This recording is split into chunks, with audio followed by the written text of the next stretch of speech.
করে দেওয়ার জন্য। আসসালামু আলাইকুম ওয়া রাহমাতুল্লাহি ওয়া বারাকাতুহু। আমার ভাই barrister Tarek Akbar Khandaker, chairman youth voice of Bangladesh, প্রায় কিছু অসাধারণ প্রোগ্রাম অ্যারেঞ্জ করেন। তো আজকে আমি বেশ কয়েকটার মধ্যে আজকে যেটা এসেছি, এখানে আমি অত্যন্ত চট্টগ্রাম সহ বাংলাদেশের ইম্পর্টেন্ট একটা স্পিকারদের লিস্ট দেখেছি। আমি এত ইমপ্রেসড যে তরুণ নেতৃত্ব তারেকের মতো হবে না তো কার মতো হবে। আমি এই জন্য ওর জন্য একটা করতালি এবং অসাধারণ তারেক, মাশাআল্লাহ। আমার তরুণদের নিয়ে আমি খুব অল্প সময় আমি থাকবো, আমাকে ক্ষমা করবেন। আপনারাই একটা দায়িত্ব দিয়েছেন, এই দায়িত্ব আসলে আপনারা দিয়েছেন, তাই আমি দৌড়চ্ছি এবং সামনে একটা গণসংযোগ, এখান থেকে সরাসরি যুক্ত হতে হবে। তাই আপনাদের কাজ করতেই এসছি। আপনাদের কাজ যতদিন আপনারা চাইবেন ততদিন করব। যখন আমি বুঝে যাব আমার কাজও শেষ অথবা কেউ চাইছে না, কথা দিলাম সেদিনই নেমে পড়ব। এটাই হবে আজকের তরুণের অঙ্গীকার। কেননা আমরা আঁকড়ে ধরে রাখার মানুষ নই, আমরা কোনো কিছুকে জোর করে নেবার মানুষ নই, আমরা স্বপ্ন দেখার মানুষ। অর্থাৎ আজকের তরুণ সবাই স্বপ্ন দেখতে পারে, কিন্তু যারা তরুণ, যারা আসলে বয়সে কম, তারা পাগলামোর স্বপ্ন দেখে। এই পাগলামো করবার যে স্বপ্ন, এটা শুধু একটা বয়সের মানুষই দেখতে পারে। এটা বিভিন্ন বায়োলজিক্যাল কারণ হোক, সোশিওলজিক্যাল কারণ হোক, এটা একটা অদ্ভুত কারণ হোক, এই কারণে আমি তরুণদের প্রতি একটা আলাদা দৃষ্টি রাখতে চাই। সমাজকে বলবো, আমাদের সকলকে বলবো, এই ব্যাপারটাকে ছোট না করে বরং এই ব্যাপারটাকেই সবচেয়ে বেশি গুরুত্ব দেবেন। একটা তরুণ যদি পাগলামো না করে ইসরায়েলটা স্থাপন করতে না চাইতো, তার বয়স যখন 24, তাহলে আজকে ইসরায়েলটা ইউনিভার্সিটি হতো না। একজন তরুণী অতি একেবারে ইয়াং, তিনি যদি বাংলাদেশে private school, English medium school তার করাবেন, সেটা আজকে থেকে কত যুগ আগে যদি চিন্তা না করতেন, তাহলে এটার নাম হচ্ছে লিটল জুয়েল স্কুলটা হতো না। একজন তরুণ আজকে থেকে 10-12 বছর আগে যদি চিন্তা না করতেন ইউথ ভয়েস অফ বাংলাদেশ করব, তাহলে এই অর্গানাইজেশন আজকে এই মহিরুহ আকার এবং শত হাজার একেবারে স্কিলড এবং এক্সপার্ট লেভেলের পড়াশোনা জানা শিক্ষিত এনলাইটেন তরুণদের এরকম একটা ইউথ ভয়েস অফ বাংলাদেশ দাঁড়াতো না। অতএব আলাদা করে এগুলোকে বিবেচনায় আনতে হবে। আর আগামী নির্বাচন, এটি যদিও সবার নির্বাচন, কিন্তু তরুণদের জন্য এটি একটি নতুন অভিজ্ঞতা এবং নতুন বাস্তবতার নিরিখে এই যেহেতু নির্বাচন হচ্ছে, আমি দুটি কথা বলতে চাই। আমাদের এখানে যাদের অভিজ্ঞতা আছে আমাদের প্রতিপক্ষকে নিয়ে, তারা তরুণদের সাথে কথা বলবেন, কোন ধরনের দ্বিধা করবেন না। নিজের সন্তান হোক, নাতি হোক, বন্ধু হোক, তাদেরকে জানাবেন অতীত ইতিহাস থেকে শিখতে হয়। ভুল হয়ে গেলে 13 তারিখ থেকে আফসোস করে লাভ নাই। আমি জানি কম আমাদের দেশের মানুষ এই জায়গাটায় ভুল করবে না।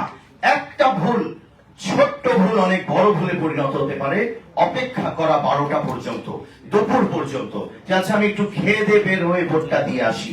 আজকে এখানে যারা আছেন আপনারা একটু শপথ নিন, প্রতিজ্ঞা করুন আর নিজের সাথে যে সকাল চলে যাব, লাইন যতই দীর্ঘ হোক আমি দাঁড়াবো, আমার ভোটটা আমি দিয়ে 10টার মধ্যে 9টার মধ্যে আমি বাড়ি ফেরত আসবো, কিন্তু আমার ভোট আমি দেবই দেব। কেননা 12টার পরে কি হবে, অনেক ধরনের রিউমার শুনতে পাই, তাদের অনেক ষড়যন্ত্র, অপশক্তিদের অনেক কাজ নিয়ে অনেক কিছু শুনতে পাচ্ছি।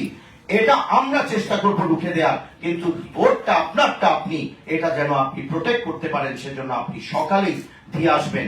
17 বছরের এই তিক্ত অভিজ্ঞতাকে যদি আজকে আমরা স্মরণ না করি, তাহলে 13 তারিখ স্মরণ করে কোনো লাভ হবে না। এই জন্য আর 7টা দিন বাকি।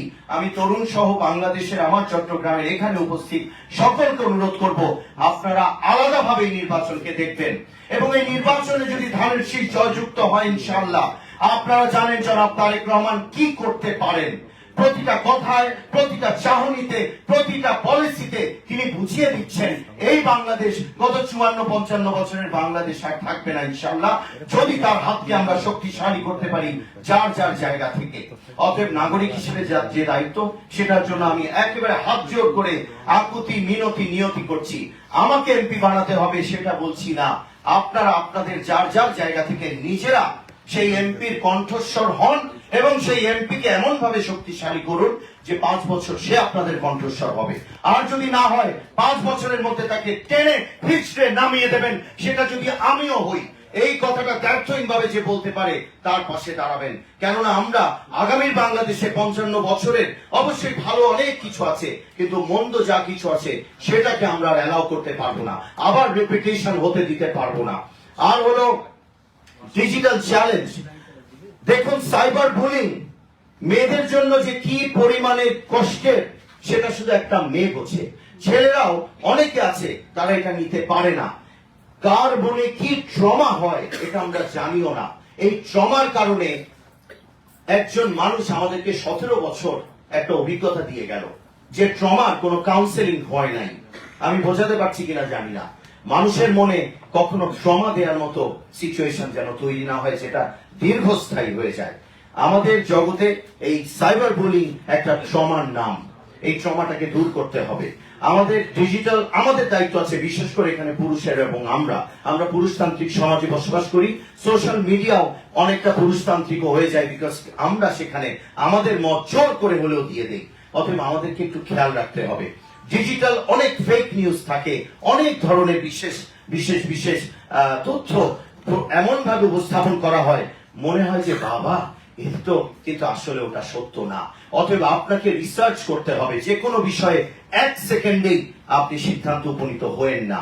আপনি একটা জিনিস পড়বেন, আরো জানবেন, এরপরে 2-3 দিন সময় দেবেন ওই বিষয়টা নিয়ে কমেন্ট করবার ক্ষেত্রে। নিজের জীবনেও সেটা বাস্তবিক অর্থে বা আমার মনে হয় ফলো করা দরকার। কিন্তু সোশ্যাল মিডিয়াতে হাত এরকম নিষ্পিস করে, তো মানে কি লিখবো, আর ওকে আমি একটু কষ্ট দিব, এটা লিখে আমি ওকে এখন কাকে কষ্ট দিচ্ছি এটা সে ছাড়া আর পৃথিবীর কেউ জানে না। সে মনে করছে তাকে, আরেকজন মনে করছে তাকে। এটা নিয়ে একটা বিশাল ঝামেলা হয়ে যায় এবং সম্পর্কগুলো নষ্ট হয়ে যায়। এই যে সোশ্যাল ফ্যাব্রিক, ডিজিটাল চ্যালেঞ্জ, আমি মনে করি শুধু ইলেকশন না, আমাদের সোশ্যাল ফ্যাব্রিকে এক এক জায়গায় যেন অনেকগুলো ক্ষত হয়ে যাচ্ছে, অনেকগুলো ফুটো হয়ে গেছে। এটাকে ঠিক করতে হবে। নেতৃত্বের জায়গা থেকে এটা খুব গুরুত্বপূর্ণ দায়িত্ব। যদি কোনো সুযোগ পাই, এটা নিয়ে আমার আসলে থরো রিসার্চ আছে, আমি টেকনোলজি ফিলসফি নিয়ে পড়েছি। অতএব আমরা সবাই মিলে চট্টগ্রামে আমরা এক হয়ে যাব 13 তারিখ থেকে। কোনো ভেদাভেদ থাকবে না। অন্যায়কে আমরা একসাথে প্রতিহত করব এবং ন্যায়ের পথে, ন্যায্যতার পথে একসাথে হাঁটবো। আমি বিশ্বাস করি মানুষ যদি চায় সে উঠতেও পারে। সেজন্য আজকে মার্চে যাচ্ছে। নিজে হয়তো পাখা গজানো যাবে না, কিন্তু পাখা লাগানো যাবে। অতএব মানুষ চাইলে সব সম্ভব। এই বাংলাদেশকে আমাদের মনের মতো একটা বাংলাদেশ আমরা বানাবো এবং একটা টার্গেট ঠিক করে ফেলবো 10 বছর। কেননা আমরা সারা জীবন আমরাই সব নেতৃত্ব দেবো এমন কোনো কথা নেই।